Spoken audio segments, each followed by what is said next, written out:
Write the saddest lines tonight. Write, for example, the night is fractured and they shiver blue, those stars in the distance.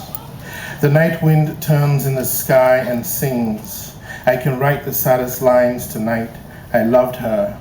Sometimes she loved me too. On nights like this, I held her in my arms. I kissed her greatly under the infinite sky. She loved me, sometimes I loved her too. And how could I not have loved her huge, still eyes? I can write the saddest lines tonight, to think I don't have her, to feel I have lost her. Hear the vast night vaster without her. Lines fall on the soul like dew on the grass. What does it matter that I couldn't keep her?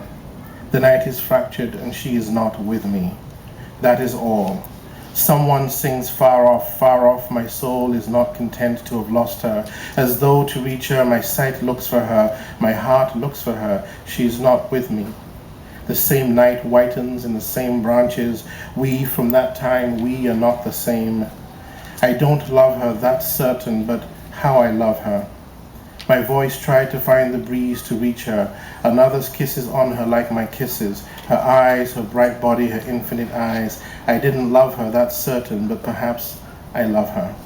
Love is brief, forgetting lasts so long. Since on these nights I held her in my arms, my soul is not content to have lost her.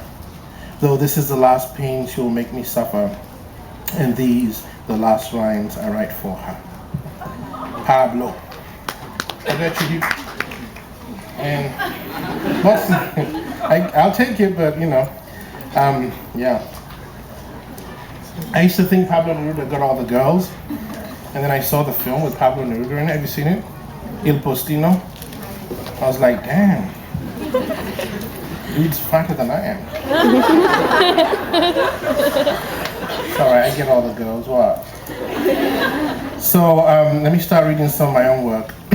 So a long time ago, when I was 16, I published my first novel in Nigeria, because I was kind of a precocious kid. And 2 years later, I ended up in prison for it. Then became a political activist.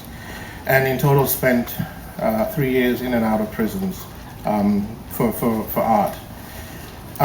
Which, in retrospect, sounds like a terribly romantic thing to say, but at the time it seemed like a very efficient thing to do. So the next two poems are from a collection called Calacuta Republic. Ode to Joy. John James, 14, refused to serve his conscience up to indict an innocent man. Handcuffed to a chair, they tacked his penis to the table with a 6-inch nail and left him there to drip to death 3 days later.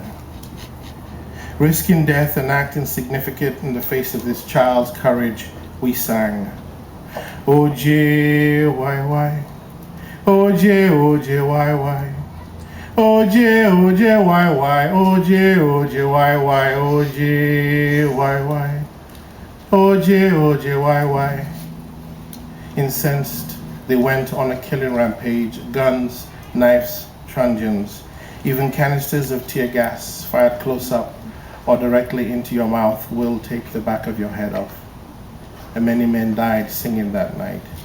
Notes caught, surprised, suspended, as blows bloodied mouths clotting into silence. Jacob's Ladder.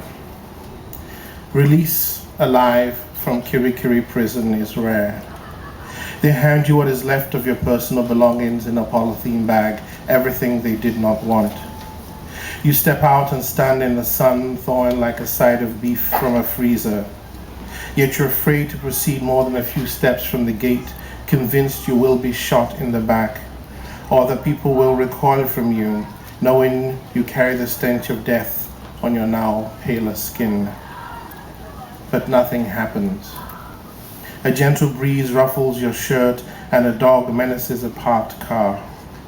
The smell of frying plantain carried gently hurts inexplicably. Cold, sweet Coca-Cola stings you to tears. Moving on, sadly it seems that a lot of the work that writers from some parts of the world seem to do always against torture or against war. And it's easy to be complacent about that, living where we do.